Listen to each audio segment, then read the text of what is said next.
독립출판 오디오북 립술. 이 오디오북은 영등포 50플러스 센터에서 이세용 강사가 진행한 자서전 쓰기부터 오디오북까지 8주 완성이라는 강좌의 수강생 출품작 11인의 라이프 스토리 중 한 부분입니다. 나의 학창시절과 아버지의 추억. 최동휘. 모악산 푸른 줄기 금만 평야에 로 시작하는 전북 도가의 노랫말이 있다.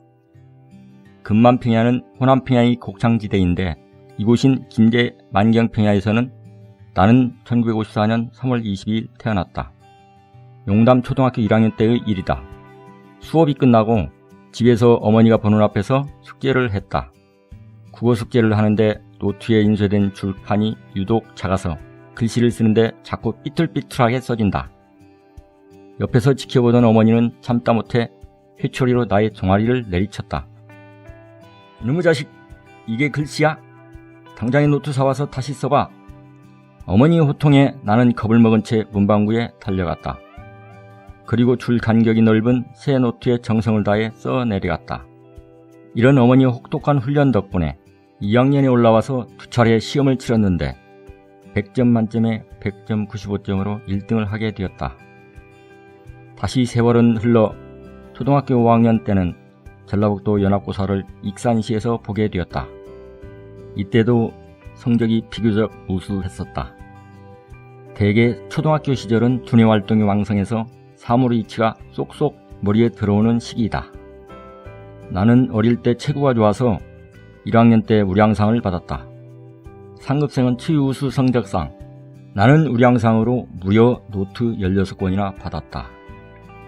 초등학교에서 사실 우량상은 드문 시대였다. 나의 얼굴은 둥그렇고 홍조를 띠며 체격이 같은 또래 친구보다 훨씬 좋았다.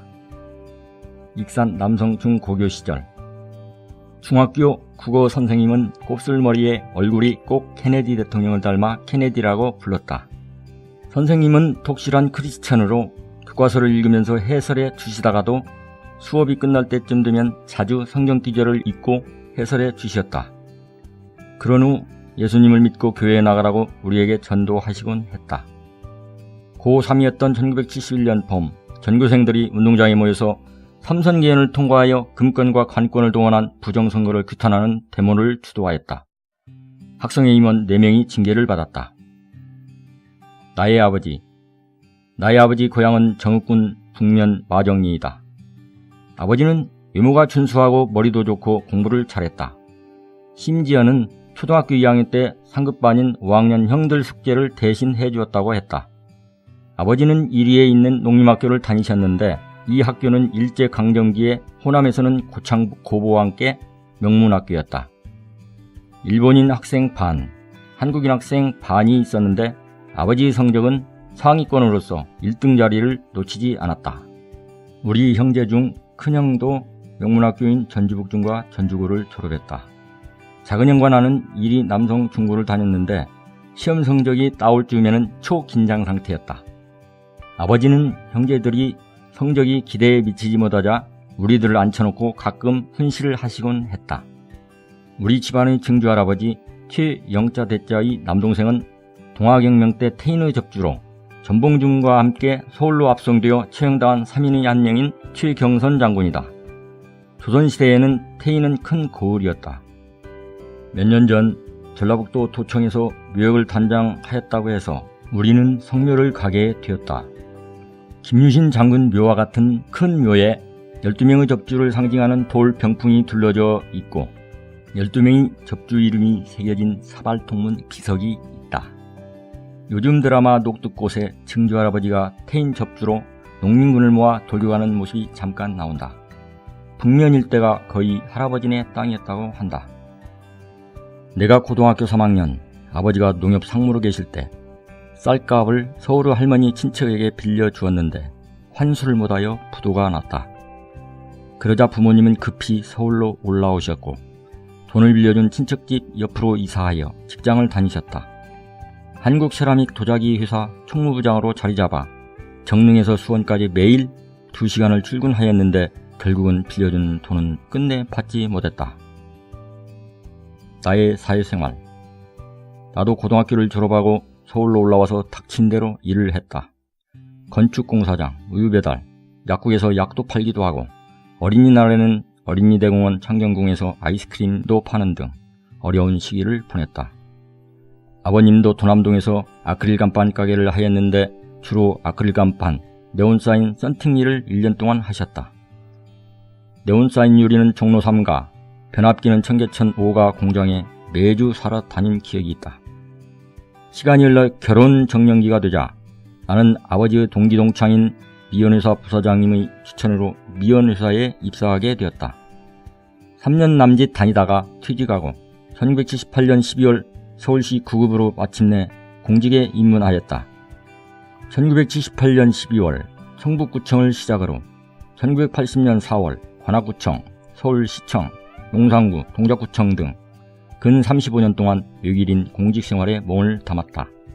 사회과주임으로 발령받아 생활보호 책정, 사회복지관, 장애인복지관, 연금관리 등의 업무를 하면서의 많은 에피소드가 있는데 특별히 기억에 남는 일이 있다. 연고자 없이 사신 분이 계셨는데 어느 날 20세의 어린 딸만 남기고 유언도 남기지 못한 채 돌아가셨다. 당시 사육의 중이었던 나는 적십자사의 연구차 무료 전세에서 상가에 가서 상주를 도와 장지까지 안내했다.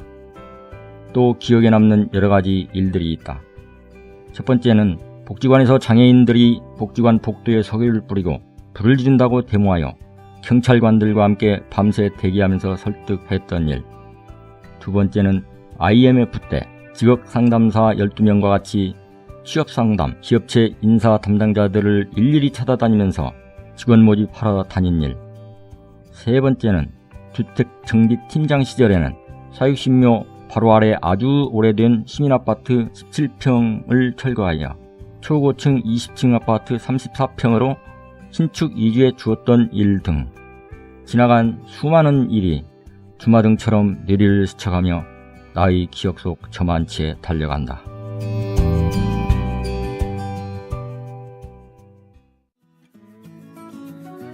자서전 쓰기 과정을 작년, 재작년에 한 두 번 시도한 적이 있는데 마무리를 못했던 것을 이번에 마무리를 하게 되어서 참 뿌듯하고요. 이 오디오북으로 저의 형제분이나 아들, 딸 또는 손자들한테 들려주어가지고 할아버지의 행적이나 있었던 일을 남기는 그런 좋은 기회로 삼을 수 있어서 가슴이 뿌듯합니다. 고맙습니다.